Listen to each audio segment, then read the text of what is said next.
Welcome, Jake. I'm so excited to have you. Jake from Paddock Blade, the partner and chief operating officer of this really cool tool that, of course, saves you time, and we'll get into all that. But what I'm more excited about is the impact on the health of the horse and the environment that the horse lives in. So, Jake, tell us a little bit about you and Paddock Blade and how you got started. Well, thank you for having me on the show, Audrey. It's a pleasure to be here. Yeah, I love what you do. I love what you stand for. I think it's a message that needs to be spread more. Having horses is a tough job, as we all know, and their health is a real tough thing to get on top of sometimes as well, particularly around this time of year that we're at the moment, when they're outside a lot and all the kind of problems that goes with that. But I will confess I may not be your typical guest to this show because I am not. I have become a horsey person. right. Very hard. It's very hard not to become a horsey person when you spend a lot of time around them. But I am not. I don't have a depth and breadth of horse knowledge. I'm very upfront about that. And I think to give some context to that, it's good to give the Reader's Digest version of how Paddock Blade came to Sure, be, which sure. was 8 years ago at a small farm unit in the UK. As you can tell, for those savvy listeners, that's where I'm from. Right. Yeah, It's made in the USA, but you were not. Right. yeah, that's Yeah. I've never, that might be a new marketing. I think that's a good line. I like that. So, 20 end of 20 kind of 15, the kind of summer's coming to an end. My father, who is the partner with me in the business, has a small unit at a farm shop, like a small machine shop, um, on a farm property in Worcestershire, in the UK. A friend lady that's there lives as a horse there, boards a horse there, comes in one day, super frustrated, has been picking up manure all day, getting killed by the heat, getting bitten by horse flies, and he's just had enough of it. So from that, my dad made one, and as I said, that was 8 years ago, and we've just kind of grown very organically, very slowly but steadily by then to a company that now has served over 5,000 people Wow. in three continents and three countries, and we are now in a position where we're growing, and by the end of the year, we'll be in, let's see, 4 to 5 continents, 9 to 12 countries. So we've Beautiful. taken a good bit of time to steadily grow and do it in the right way. A brand that people know they can trust, and as you rightly said, made in the USA. Wherever you buy our products, are always made locally. We make them in the Right. US, Australia, and the UK as well. Beautiful. Yeah. And I think that's really important for people to know because it threw me off when I first was looking at it. I was like, wait a minute, it's made where like right near where I used to live. But, so I think it's important to help people understand that part of the impact that you have is wherever you are, it is made locally to you. So that just speaks more to even more, growing in the right way and making sure that the impact that you have through the manufacturing and shipping process on the environment itself is, as minimal as possible in that way. Not to mention you bring, jobs to the local economy and all that good stuff. So I Yeah, think that's you've got really it. important. You've got it. What I like to say is we're a global business with family values, and we keep them values true: honesty, integrity, authenticity. And for us, we could of course sell out and go cheap Sure. overseas, but we back our word with the lifetime warranty, and we wouldn't be happy to do that if we didn't build it locally. And Right. we do. We like to support the economy, jobs, the industry. Um, we see that you factor shipping into that as well. It's a sensible business decision, and it's just a good human decision to do Right. that. It Right. means less profit, of course, but profit's not the main driver of what we're after. We're hit there. We're here to supply products that work and supply products that make equestrians' lives easier. Right. So speaking on products that work, then how does Paddock Blade work? How is it used? It looks like a sled. It looks like a I'm fancy so glad. sled. In I'm full so glad transparency, you I've asked. never used it, but I've seen all the things. Yeah. Yeah. Well, uh, no doubt it'd be lovely to do this actually. Maybe hook connect again, and once you have used it, to get a For genuine sure. opinion of it. And that's a really nice part one and two to this, I think. But it's a very simple device, and simplicity is its strength. As you've identified, it's a metal sled you tow behind you. You can tow it with any four wheeler, ATV, tractor, ride on mower. and it's about the size of a standard US pallet. So it's kind of 48 wide by 39 deep by 12 inches high.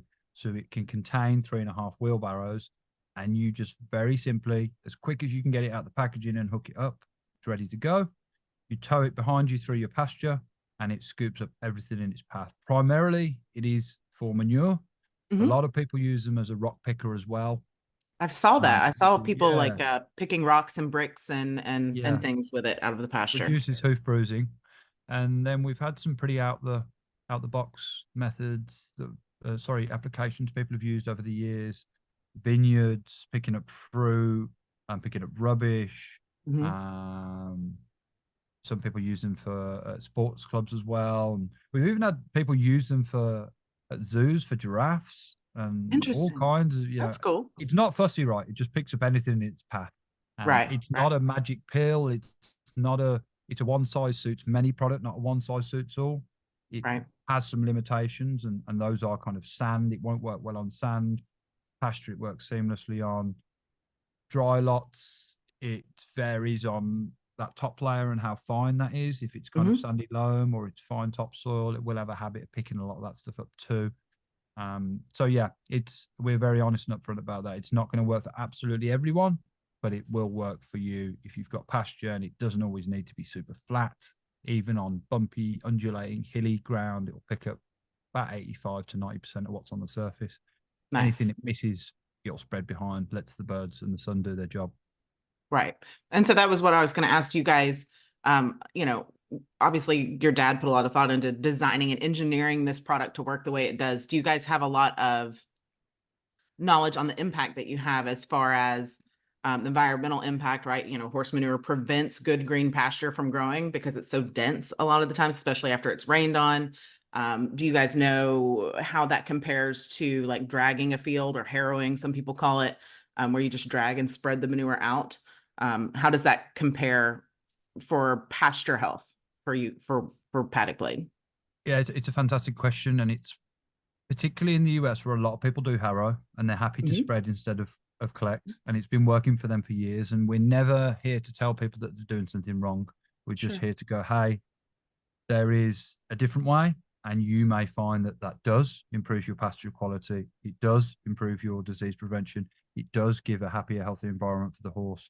It does, and this is the big one, lower fecal egg counts, Yes. because it's as plain as day if you're just spreading that stuff around, which, if you've got 10, 15, 20 acres and a couple of horses or a handful, maybe that's not such a problem for you. You can spell and rest areas. Right. But if you do have a property on the smaller side or a lot of horses on a smaller acreage, then your FSCs are going to be up there. They're going to be up Yeah. there. And over time, and it will take time, of course, those parasites are going to not certainly, but more than often cause some health problems for the horse, and Oh that's going yeah. to lead to bigger vet bills. Now, and I can tell anecdotally from the amount of people we've helped, but Hmm. I know that you will know more on the science end to that point. Sure. We're engineers. We're engineers, and I'm a Right. fantastic marketer, but I am not, and nor do I claim to be an equine nutritionist, therapist, or scientist in that Sure. regard. Of course, yeah. And on the health and safety of the horse, you know, I'm not sure if it's the same in the UK. I have a few clients in the UK, Australia, but primarily my client base is in the US, and Canada. But I know that we here in North America, I should say, have a real epidemic of parasites for horses and humans for that matter, but you know, parasitic infections in horses that can't even be treated at this point with dewormers. They're resistant to several dewormers, and so when we're talking about using something like this, and I agree, if you have a handful of horses on 15 or 20 acres, if you can rotate pastures for long enough, then there's some benefit to spreading manure, if as long as it's not too much collected. But spreading manure, allowing nature to do its job and fertilize the soil and regenerate that pasture. Most people, and most people from small operations, you know, mom and pop backyard horse owners to larger show barns, just don't have the pasture capability to do that these days.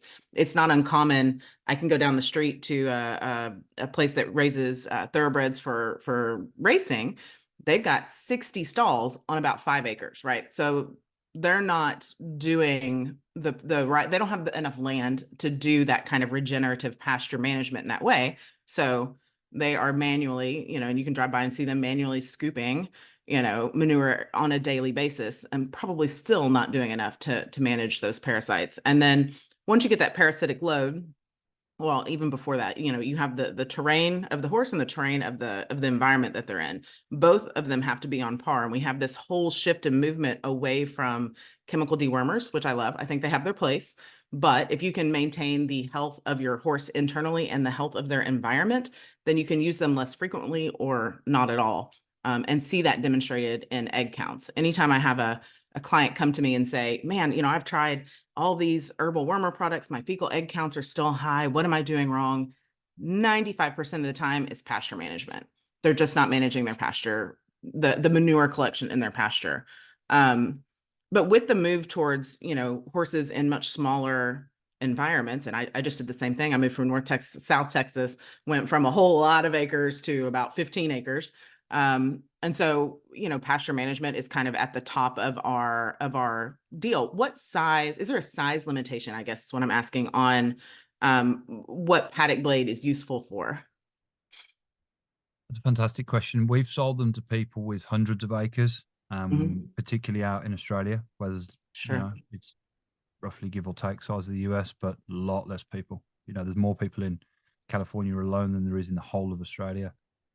So for those guys, as you've quite rightly cited, it depends what they're doing with the pasture. If they've got, can they spell and rest areas? Can they regenerate areas? If they can, then that's great. There becomes a tipping point as well for a lot of people where they're like, well, it's going to take me that long to get round there. It's going to get that full by the time I've been round there. Is it an efficient solution? We've never kind of put a cap on like a top level of acreage, because it's subjective. It's down to the individual. But what we would say is if you're, it's going to save you 70% of your time. So you've got to Sure. gauge how long it's taking you manually. If it's taking you, on average, it saves people 3 to 5 hours a week. You add Sure. that up over a year, that's 6 to 10 days a year. It's considerable. Yeah, it's that's like vacation time. No, I know, right? That's a Yeah. vacation, of course. That's a nice holiday in Hawaii, but it's something that I'd love to pull back to that you cited right at the start of this part of the conversation is worming, right? And it's worming really hasn't. There's been no kind of miracle product or anything kind of new chemical product come on the scene since, if I might stand corrected here, but I think the 70s, maybe the 80s. And You're probably it's no, thank you. It's no surprise, and it's no secret that the resistance to deworming products has just gone up dramatically, and continues to. And these parasites, the pesky things, they're smart. They're resistant to this stuff, and that's a problem within itself until someone else comes up with something, which doesn't seem to be on the horizon. no. There's not a It's lot of research dollars moving that direction. Yeah, So, you're yeah. right. You're right, and that's something we are pairing with people in that regard who have the scientific knowledge to actually do case studies to kind of prove the before and afters and the benefits of harrowing versus removing. It's been really interesting to us because in the UK people get it straight away. There's a lot smaller areas. Australia, people did tend to, let's say, needed less convincing to why it would be immediately valuable. In the US, we found a lot more resistance with people just going, I just harrow and that's fine. And for us, that's fine too. For us, it's about you having a solution that works for you and provides your horses with a happy, healthy environment. We don't want to change your whole setup. Having horses, as you know, Audrey, it's quite, you want to have you set up everything almost Yep. not automated, right? But systems Pretty in much. place and the Yeah. way in which you do that and the routine. Anything that upsets that can be quite disorientating, and I understand why people would want to dismiss it. But we've written extensive articles on the pros and cons of both. It does just depend on your property. There's Yeah. other uses as well. You can spin the paddock blade around and use it as a trailer. Has a towing capacity of £1,000. Yes. It's not the biggest trailer, trailer in the world, but a kind of 4 foot wide, 4 foot deep. It sure will carry some bales for you. We've had people put full round bales on there, feed bags. It's great for, Sure. and even people, like I said, it doesn't work on sand, but people do spin it around in that trailer mode position to level arenas Mhm. and menages too. Yeah, beautiful. It sounds like it has so many uses. The toting a round bell seems particularly interesting. I can't see how. I'm sure people. I mean, I saw the most interesting thing with a round bell I'd seen to date at the feed store yesterday. So, but I can't see how people get it up onto the paddock blade with that lip. You know, like it takes some heave ho to get it over the get it over Yeah, that lip. it's a You know. two-person job, that's for sure. For sure. Yeah. Yeah. Yeah. It usually takes, if it's too muddy, it takes the whole family to roll around bell out there. If it's too muddy to get the tractor out in the field and that sort of thing. Yeah. Um, Yeah, you're not wrong. yeah. Yeah. So what you talked about of course, the environmental impact, the health impact for the horse. So kind of the environment around and then the internal environment of the horse. Is there a benefit to, well, I guess part one is, do you have any suggestions on what people do with their collection with the paddock blade? So I find it interesting, a lot of times when I'm talking to people about why they're not cleaning their paddock, it's because they don't have anything to, like, well, where am I going to put it that makes it better? So that's one question for you and you may not have an answer to that, and that's okay. No, I sure do. And I'm glad you asked as well. If you play this right, you will allow the product to pay for itself within 18 months to 2 years. Mm-hmm. Now, this is you get a really interesting perspective when you sell exactly the same product in three very different parts of the Western world, Sure. the Commonwealth, sorry, US isn't in the Commonwealth, but now what a lot of people do in Australia and in the UK, they literally bag it up and they sell it at the side of the road, like with an Interesting. honesty box system. Yeah. Depending on where you live, that may or may not work for you. Right. Your neighbors The may other frown thing on that that if you people live do, in. yeah. Yeah. The That's a other great thing, idea though. yeah, it works, right? You Yeah. sell it Yeah. $2-3 a bag. People need it. They use it for whatever They they do. use it for, typically fertilizer. And within a year to 2 years, 18 months, 2 years, that thing's paid for itself. Another thing you can do, and what a lot of people do, they make a deal with a local farmer, whether by it's a trade or exchange deal, or it's actually a Mhm. monetary thing. And they go, hey, look, we're going to collect this stuff. It's going to be in a pile here.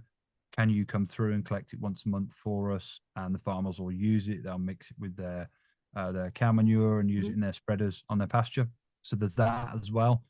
Also, plant growers, plant nurseries, they will also alleviate you Mhm. of horse manure. They used to call it in medieval times, for any history buffs listening, black gold, and there's a reason they Right. called it that, right? Because it's Yeah. the most tremendous stuff for helping stuff grow.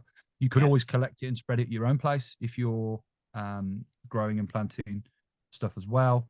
Then there's another thing we work with.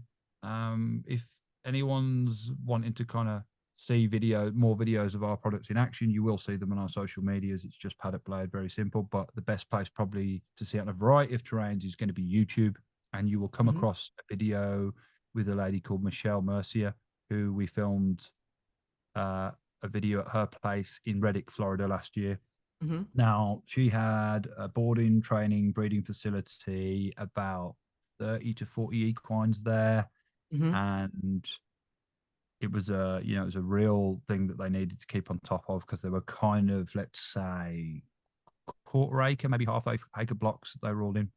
Mhm. And what they did, the name of the company escapes me at the moment, but it'll come back to me later in the podcast, I'm sure. They rented a dumpster, and the Mhm. dumpster company, actually what they did, it was a very smart setup. They delivered the dumpster to them full of sawdust for them to use Mhm. for their stalls, Mhm. Mhm. and they actually gave them a reduction in the price of the dumpster they were renting for it to go back full of manure. Oh, So interesting. some of these dumpster companies getting smart. I think they were called All in One Waste. I will Interesting. get the correct name. Maybe we can put it in the show notes afterwards. But yeah, there's some smart dumpster companies out there that will give you a reduction in your bill if you're filling that Yeah. up. Or yeah, again, selling it to farmers, using it yourself, or selling it to nurseries.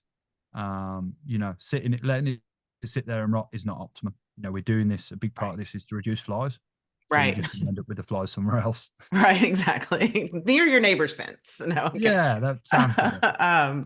So I know you said that your goal isn't to necessarily change how people do things, and I love that. I think planting seeds of knowledge is really the best way to convince somebody over time, right? And that you guys have grown slowly doing that exact thing.